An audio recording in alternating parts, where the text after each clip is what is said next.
Okay, welcome back to Seed Money. Today we are in the trenches with Jay Kriner. He is the COO of Gale Project Technologies. He is also a Shark Tank alum, six-time entrepreneur, but this is the first time that he has had a concept or business so big that he is bringing in outside investors and strategic partners. And I think what he's doing is absolutely incredible. So I'm excited to share not only all of his ninja moves that he's been doing to raise funding and kick off that process, but also about the technology he's developing and all the cool stuff he's got going on. So stay tuned all the way through to the end. We're going to talk about LinkedIn strategies and all kinds of good stuff that he's got to share with you guys. And if you have not already, click subscribe, follow the show, comment. We'd love to hear from you, any feedback you have. And of course, we want to give Jay as much exposure for his new company as possible. So please share and let's go.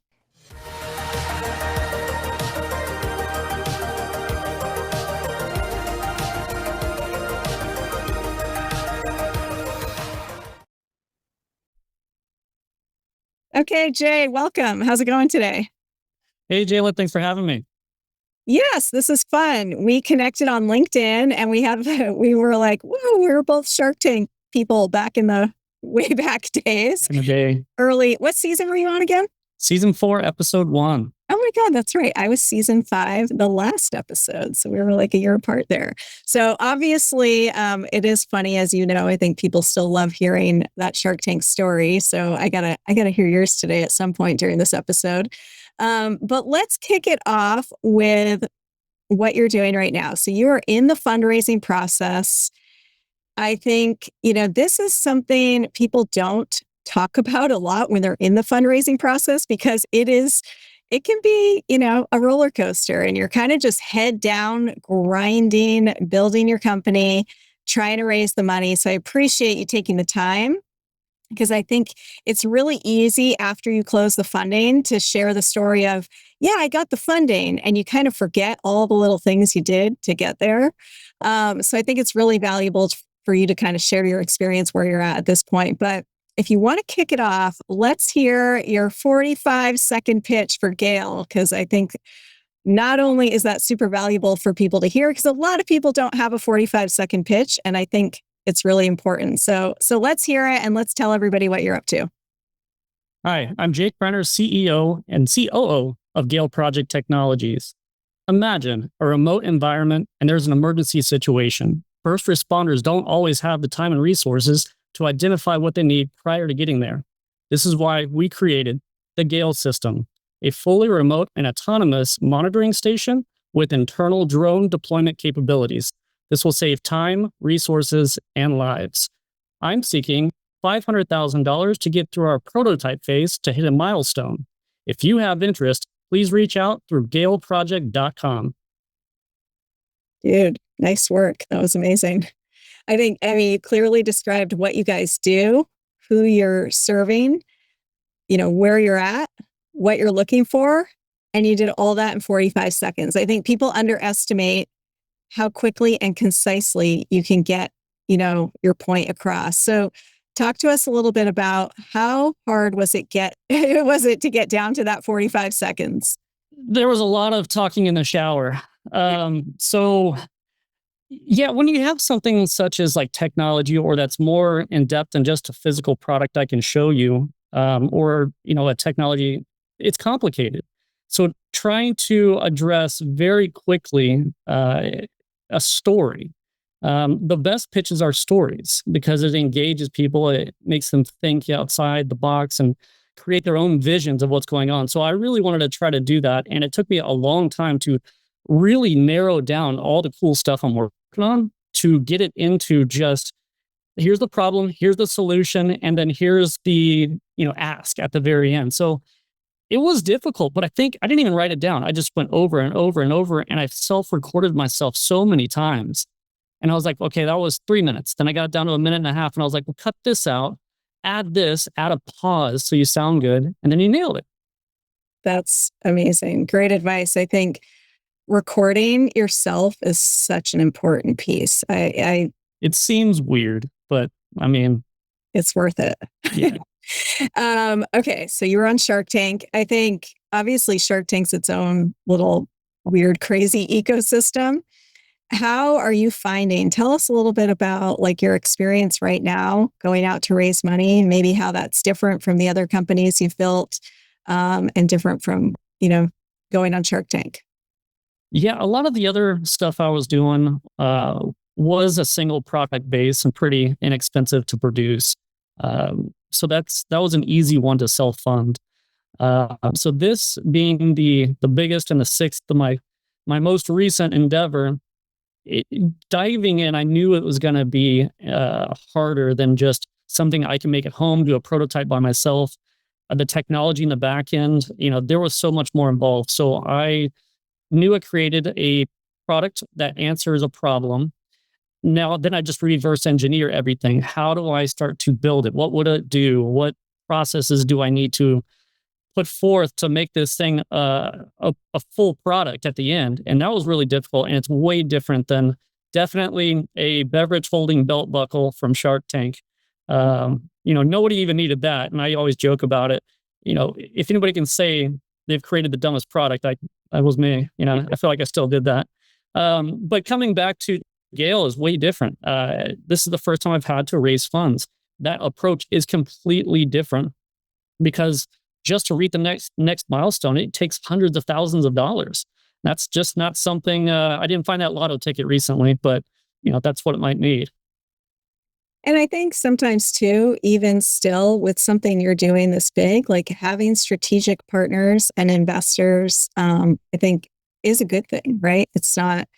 Yeah. I want to say this too, is initially it was just me, and it's really different to find another individual who has as much drive as I do. And I think a lot of other entrepreneurs feel that way. Like, I don't want to give up anything. I don't want to share my passion with somebody else and they don't put as much into it as I do. And I had that initially because the other businesses were successful being solo. But this one is like, I needed to tap into strategic business people. I needed to know the technology part of it. So that's a CTO. So when you start tapping into good vital resources, you're really expediting your process. And at the end, when you start trying to raise funds, every investor in VC always asks, who's your team? Who's your co-founder? Who's doing this and that? And at the beginning, I was just saying, oh, it's me, and proud about it. But really what they were looking for is more of a security that you can focus on what you're good at and they can focus on what they're best at. Yep.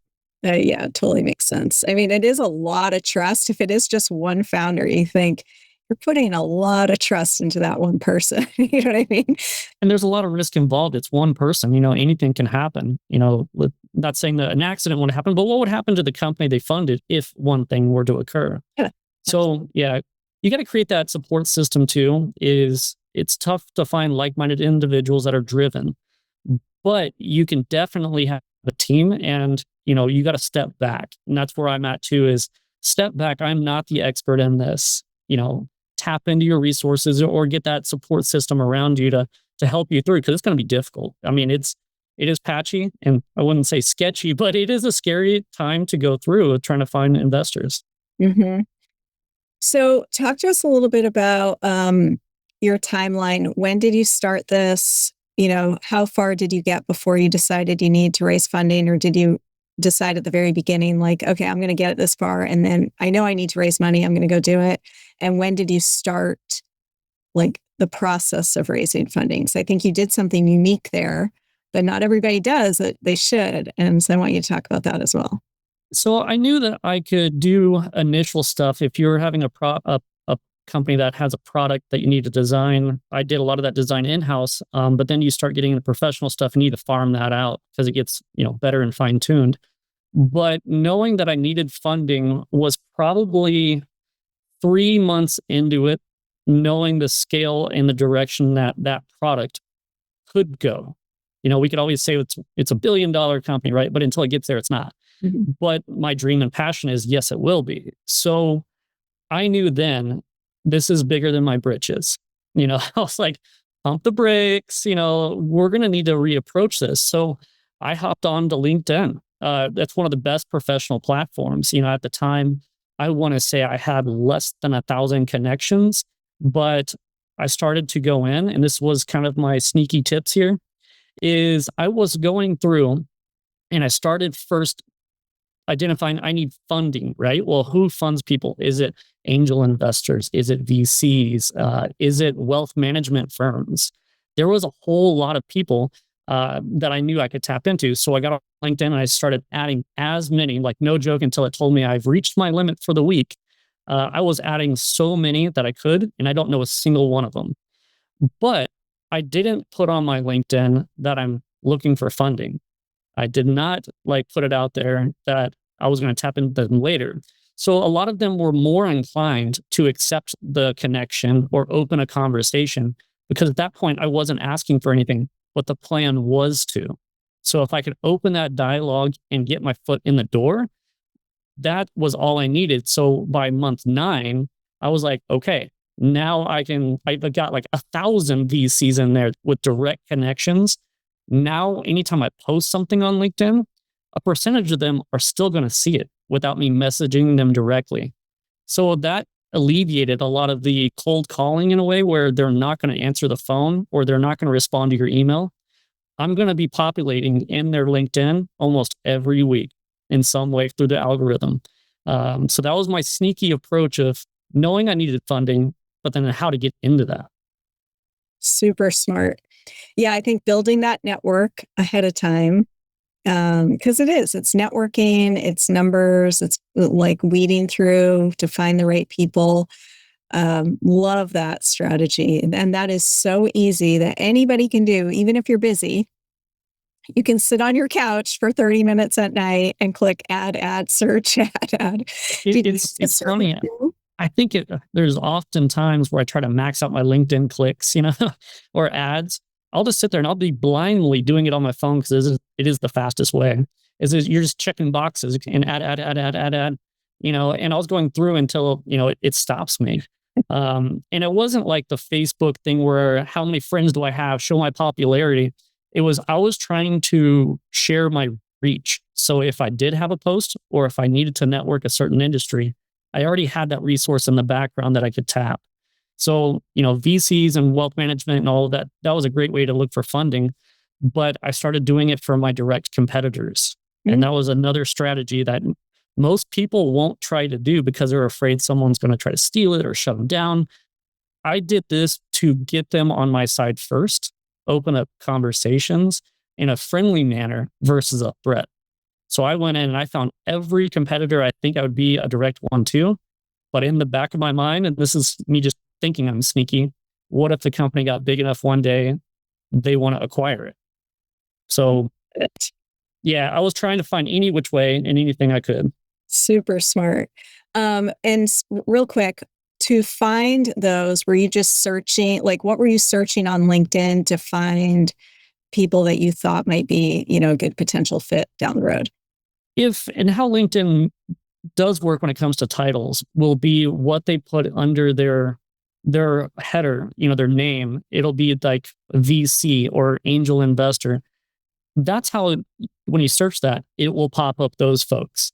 There's a lot of folks that don't put that in there. They'll be like supporting innovation as their header. So they're never going to pop up in VC or, angel investor, but it will maybe in their somewhere down in their description. So you're going to find a ton for VC, angel investor, business developer. There's a bunch of these keywords or synonyms of the same thing. It will be later on that LinkedIn's algorithm will start to figure out you're looking for that, and it'll suggest on the side of it. Wow. So when you're looking for enough of one topic, it'll start saying, suggest. Yeah, go for it. Okay, that's amazing. Very cool. Okay, so you said 9 months kind of building up, what'd you say? Clicking away, yeah. And then what was your next step? So you're at that time, you're also kind of developing the technology, obviously pushing things forward. What was your first step to actually start putting something in front of investors, making an ask? One was I needed a visual. That was very important to me. So having some drawings work really well, but with advancements through AI, I can create 3D renderings and fine tune it to what it looks like a realistic photo. Having something visual goes farther than 5 paragraphs of description. People just want to see, oh, it's that. And to be honest with you, a lot of AI these days looks pretty real. So, that was a huge thing for me. And then physically making a prototype. For anybody that has a product or a hard good, making a prototype is usually your first thing. It's a huge milestone. For mine, I needed a visual because if I go talk to investors or if I do a pre-sale meeting, and I can talk about that later, is getting in front of your end client before it's even made. But creating that model gave me a visual. Is this the right shapes? Not the size, perhaps, but was it something that was going to flow the right way? And where am I going to put the components of it? So that was really just the major first thing, is getting what I'm trying to create as a model. And then later comes a prototype. And the prototype is a non-sexy version of it, but it works. That's what we're trying to get to. Very cool. And so were you just sharing kind of your story and progress on LinkedIn along the way, just kind of seeding I was very quiet, very, very quiet. Because of intellectual property, you never want to like divulge too much or put it out there, because then it's common knowledge. And so initially, right off the bat, I did file a patent pending that does some security stuff. But for anybody who does stuff like that, the second that you show or mention its function, the time clock starts. So you got to start to really rush after that. So I kept it really quiet until I think it was in December maybe, that I was like finally starting to open up and show people this is what I'm working on, but not divulging much. So it was by a strategy for sure. Yeah. Yeah. I just had an IP attorney on, I think Tuesday, that will come out soon, talking about that. Because I think it's like a 1 year clock, right? 1 year, but the second you start showing it, you're kind of making it everybody's knowledge. And yeah, you got to be very cautious of what you're showing. So yeah. Okay, so then you got your prototype rendering, your rough prototype. And what did you do when you're ready? Like, okay, ready to put it out there and start pitching investors? I wanted to make sure that I had enough knowledge to talk about it intelligently. Because of technology, there's key phrases and terms that I didn't know, and I had to go back and learn it. I actually went back to school to learn formally through Harvard. And I did a lot of their online courses, became a specialist, just so I could speak to the engineers enough to know what I need to have done and they can understand the lingo. But the same thing goes with investors too, is you got to prepare everything tangible that they can touch and they can take with them. I say first thing for any business, go get a business card, right? And if it's a cheap business card, it's cringy, find the best you can get because they're going to feel it, touch it, remember it. Then I got little bitty pamphlets made, little flyers. And then anytime I went to some of the startup meetings, because there's startup meetups throughout almost every major city. I started going to ones in Austin, and what I would do is I would leave those on the tables. So all the other founders and startups were looking at it and, doing this and that, and then they take it away with them because then that's marketing for me. But sure enough, the VCs in the building, started seeing it. And they're like, wow, this guy's pretty progressed. He's already out. He's already got marketing material. That was just a way of me getting ahead of the game. So for VCs, they really like the professionalism of how far I did things. And I'm going to tell you, and there's other platforms, but I'm heavy on Canva. That's an easy one to use. There's Vista, Vistaprint. There's a bunch of them out there. So I highly suggest getting more tangible marketing materials as you go into pitching people because it shows professionalism. Yeah. So sensing a theme here, you do a lot of things that not everyone does, right? Like you actually went and took the classes, learned how to speak the speak, with the engineers, like all these little things that we don't, that are behind the scenes that, you hear like, oh, this guy's the founder of this company. You just have no idea what people go through to actually get their product off the ground, And I will reference back the buckle, which people ask, how did you come up with that? And I was like, well, college, that was a fun time to have a third place to put a drink, I guess. And this is But a Shark Tank product. yes. And I remember my first prototype was out of a manila folder because it opens and closes, So that's how the buckle works too. It was basic. You don't need all this fancy stuff to make a prototype. You got to be scrappy, Yeah. and scrappy worked.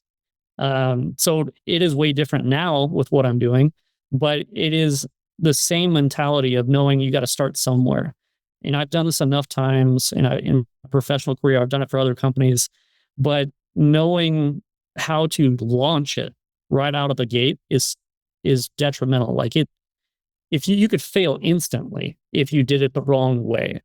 And I tiptoed very, very gently on my next steps because I have to be methodic with a result that will gain company traction. So yeah, it is way different than launching a buckle from a manila folder to a full technology. It's amazing. Very cool, though. I think it goes to show, too, if you have an idea in any industry, right, and you're passionate about it, like where there's a will, there's a way, you can figure it out. You're not pigeonholed in the one thing you did in the past, Yeah. And I joke about this too, the superpower of ADD, right? Yeah. Oh my gosh. It helps. It helps. It does. But yeah, I wish there was a book, a perfect guide, and there's not.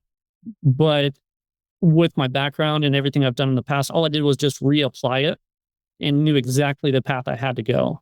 And I will say this, I did not know everything, and I still don't. There's a lot that I'm still learning to the day. And I've got friends that recommended me to go to the Austin Startup Meeting. And you're like, oh, well, no, I'm old enough, or, those are all young kids and they're all young and they don't know what they're doing. I went, and there's highly brilliant minds there. And I immediately felt humble. And I was like, I am on the exact same level as they are, because they're starting up, I'm starting up, and now we have a community of like-minded people.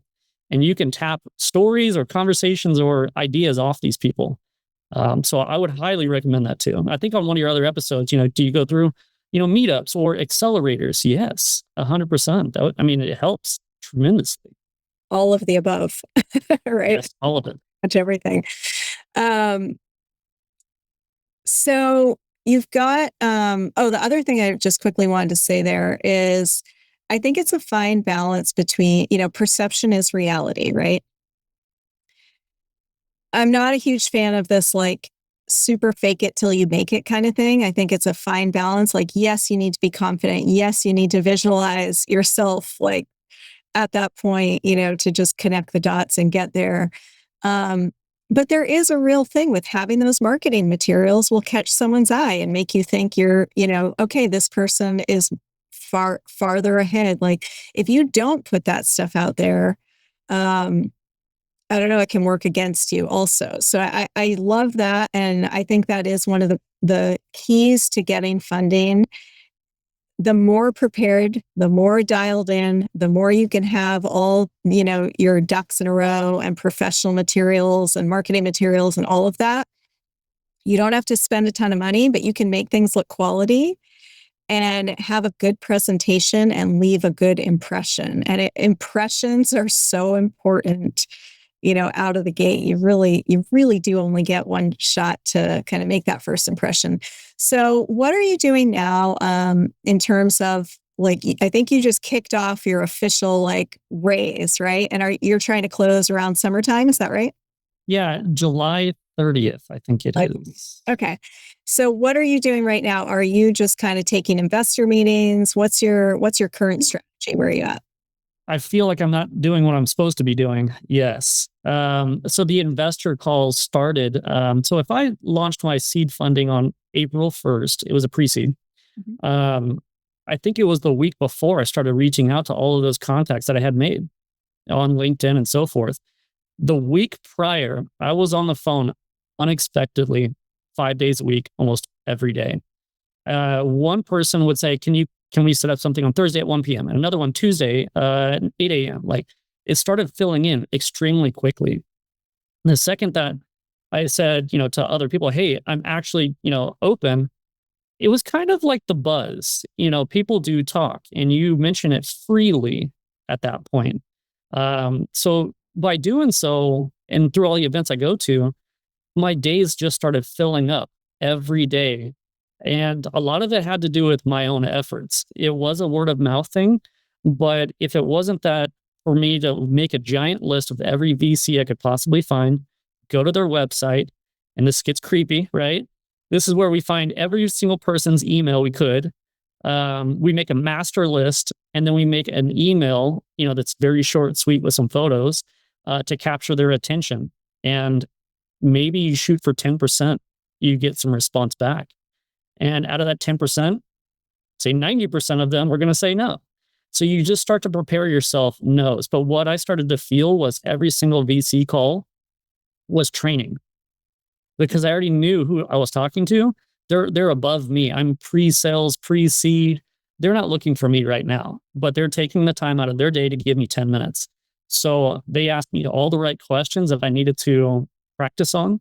And then at the end of it, I always said, because I think networking is huge, is I always said, hey, worst case, we're not a right match for each other, but perhaps you come across somebody that, Yeah. leading that was a huge deal too.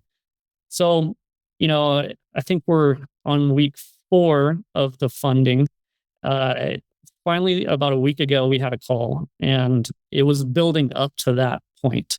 And, I can't announce it quite yet because until everything's done, but it wasn't a shock that funding was going to come, or there was so much interest, because I had put in relentless time and hours to make it. So when it finally was going to happen, I was extremely excited, but I also believed in myself so much to know it was going to happen. Yeah.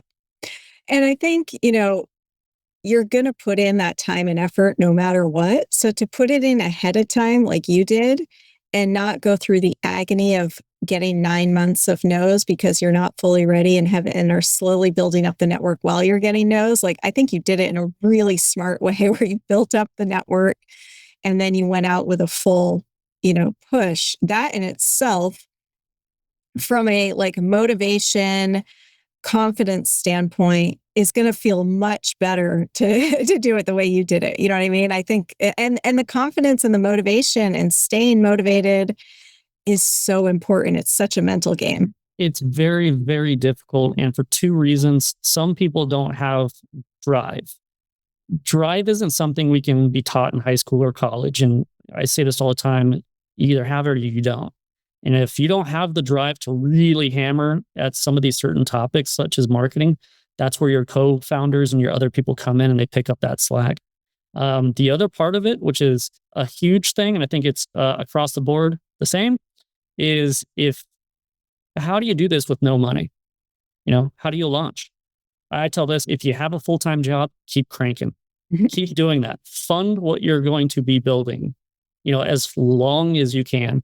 And at one point, you're going to be, your emotions and your bank account might be like, stop. But that's where we really shine, because you're going to find scrappier, cheaper ways to do everything.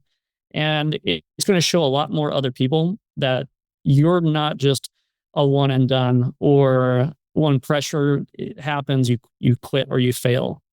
Just take everything as a learning curve and keep going. I'm going to say out of Gale, it has probably been the hardest business I've ever tried to launch. And it's definitely been difficult at times for me, my family, my friendships, just my sleep, anything. But I finally got to feel, relief. Everything's happening. And it was because of the efforts of my team, not just me. That's so cool. So sounds like you have potentially a lead investor. Is that correct? Correct. Awesome. Huge congrats. That's amazing. Thank you. Oh now I'm excited. Thanks. That could be seriously like a record right there. That's incredible. What's really awesome about this is I knew exactly what I needed financially to hit the next milestone, but you never go for just like the $100. That's all I needed. You need to shoot for, okay, if that just got done, how fast can I hit the next milestone? So you always try to raise the funds to hit not 1, but like maybe 3. Yeah. And by getting these, investors involved, it's just going to slingshot everything I needed to have done, but I had already worked on everything in the background. It wasn't like, what do I do next? It was like, here's the list, here's the links to order everything. All I need is to press enter, and boom, we're at the next milestone. Oh, I love it. Do you want to talk about structure, or totally okay if you don't? Yeah. Business structures. Yeah, a lot of people are curious, like first round, pre-seed, valuation, how'd you structure it to avoid a lot of that? Oh man. Okay, so I have always done an LLC and non-pass through. It's always been an independent, but this time was a corporation, and there's different types of corporations, and for different states. I chose Texas because it has good taxations and just friendly for startups in my size. A lot of folks choose Delaware or Montana, just for securities or just how they approach small business. I decided to go C Corp because when you think in reverse engineering, I said that we're going to be $1 billion company. Well, I'm not going to be an LLC and then change my structure to this and then this and then this because we needed investors. I started off knowing I'm going to have investors. What do investors want to see? A C Corp. They want to have different shares, Class A, Class B, preferred. We started structuring how the voting rights for that. That's a lot of background information that, thank God for ChatGPT and all that, teaching me a lot. But it was one of those where this is another first for me. So that is the typical route. If you're thinking long-term big game plans, is you go that route. There is something that, you could probably talk about on another episode, but one thing I had to come into recently was registering with a security exchange, because if you're going to, promote or market or offer shares in a corporation and you want to be legitimate, there's a whole, process to that too. I didn't know all of this. So I'm an advocate on being to the T, because my investors want to make sure I'm to the T. So there was a lot going into how I structured the company that benefits not just I own everything. Right now, we control 51%, but it's not majority of the stock. That leaves me a lot more room for a lot more investors to have different parts and different stakes. So not everybody starting a business is going to think that right off the bat. But if you ever get to a level to where you say, I need investors, you need to make sure that your business is structured that's the most appealing to investors. Yep. Yeah, you need to be able to have the classes of stock. There's tax implications. There's all kinds of reasons why a corporation structure is kind of needed if you're out raising It money. might feel over your head. Okay. This is not the fun part. If you feel like it's just not your thing, get help. That's all I got to say. Get professional help. And if you don't have the means to do that, take the slow path, learn as much as you can. Just do little bits by little bits to get to that right formulation. There is no perfect way, otherwise everybody would do it. Just do what's right for you. And if you feel like an LLC is the best way to start because you're not ready to launch it, 100%.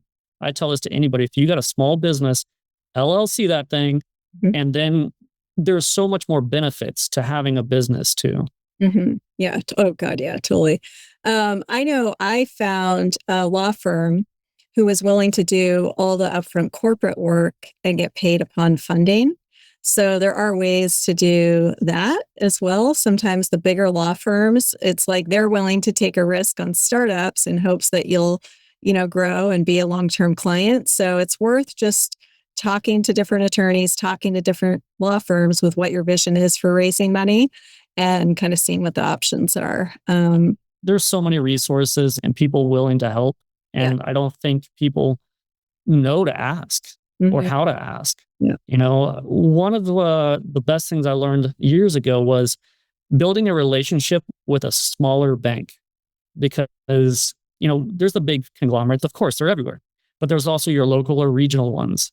When you build that relationship with a bank and you go in and they know where you started, where you're at now, they know your product, they know your scale because you've been working with them for so long. The second you go in there and say, I need a business credit card or credit line or a company vehicle loan, they already know you. This is now like, we trust you, you're good to go. Yeah, I'm so glad you brought that up because I totally agree. I was working with a local bank at the time.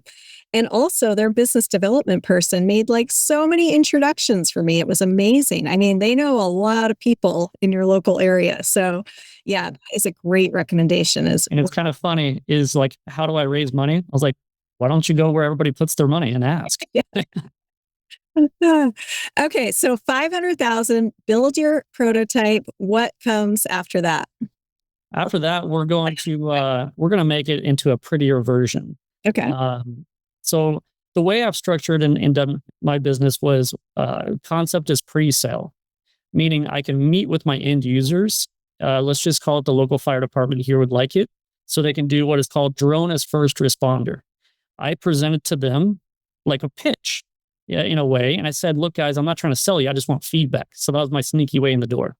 I showed them everything. And by doing so, they gave me insights back. Well, what if you changed this? What if you did this? And then I started saying, okay, if that worked for them in this one area, let me go to Orlando and do it there. Let me go to LA and try it there. Because everybody's got different opinions on things, and the more feedback I can. So after building the working prototype, it was showing all the people I just made connections with the product. And they're like, cool, how many can we order? That is the whole plan. They're all excited about it. I kind of put this all in motion. But also, another big one, I want to say I've talked to at least 20 plus VCs, is they all ask if you're pre seed, but do you have an MVP? Do you have a prototype that's working? It doesn't have to look good. Mhm, They just want to know you put so much together and that it works in such a rudimental way. mhm. Because some of the VCs we have now, we're waiting on only the prototype to come in and fund. Wow. So if you can get that out, it puts something in their hands they can fiddle with. Yeah. That was huge. So that's our next part is, yep, the working prototype, and then immediately put it back into that same VC pool that I had already built up. That's amazing. And I've talked a lot about that is showing traction.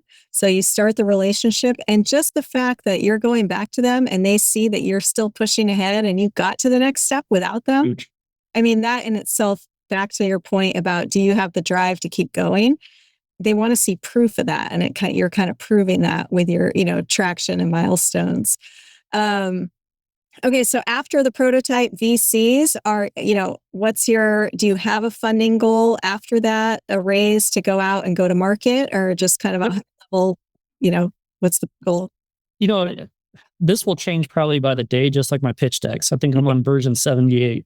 But it's one of those things where you might say, here's my budget for the next one or two milestones. This is what I need in the runaway for it, and operating expenses. But don't cap yourself. If I say our next round is $3 million for a legit seed round, what if someone comes in and says, I'll give you 5? You can't say no, right? Like you don't want to say no. If it was a perfect match between you two, it just expedites everything and you're just going to scale faster. A lot of VCs will ask, why that amount? And those are the important and hard questions to answer unless you've written out your entire, I wouldn't call it architecture, but there's a roadmap to it. Because if I hit this, then I got this coming up next. And what does that cost? But if someone says, I'll give you extra, well, instead of me thinking that's going to take 6 months, I can do it in 3. Mhm. You can just get things done faster. Amazing. Very cool. Wow. So excited for you. Huge. Congrats. One more question on the raising side that I think comes up a lot. What are you giving to investors for due diligence? Do you have a portal? What's your easy get back to them quickly to be able to answer all their questions? Having documentation already saved, ready to pull the trigger shows VCs like you had it already planned out and you are steps ahead of the game too. So there is a ton of documents, and I probably couldn't name them all. And I'm not a paid advertiser for these guys, but I recently got onto Carta. If you haven't heard of that, CARTA.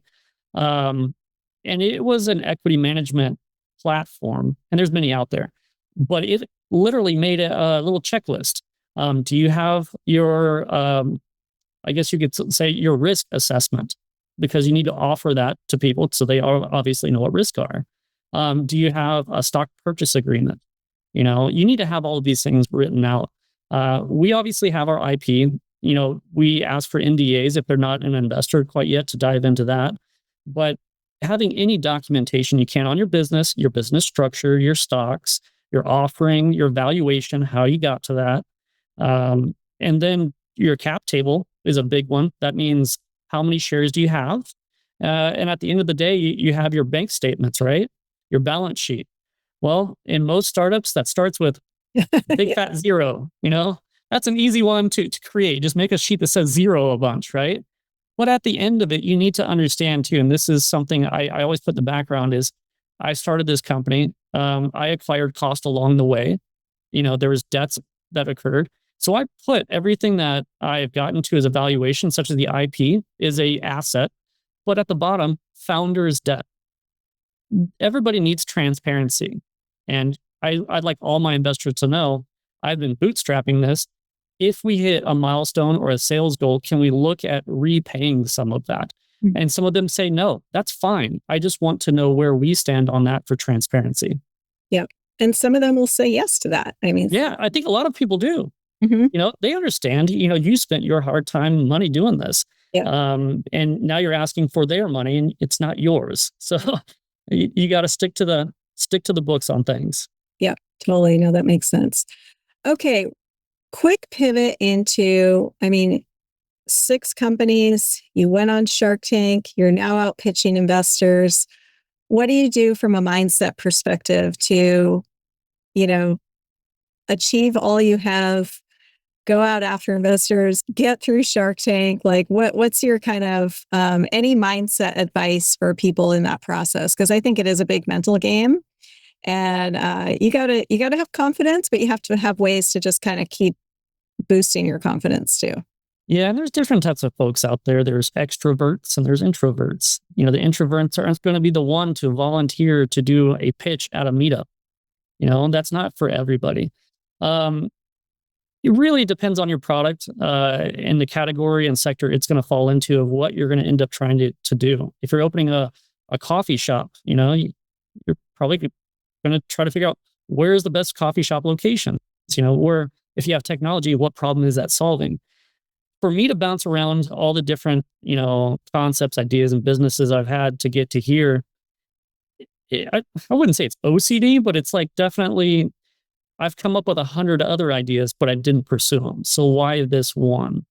And this one had, after I researched so much about my interest in, say, Gale, after I've learned so much about it and I found out that it really does solve and fit right into a perfect arena, that's when I'm like, okay, let's pull the trigger and let's go after it. And you have to understand, for anybody, you either sit on the pot and do your business or you don't, right? There's not a halfway of doing things. You have to fully commit and make it your sole laser focused objective to get to those next things. And not everybody succeeds in that. There's been multiple times where I've started something and I'm like, pull the plug. It's just not what I was thinking. It didn't go the right direction. And that's okay too. I think it's, Yes.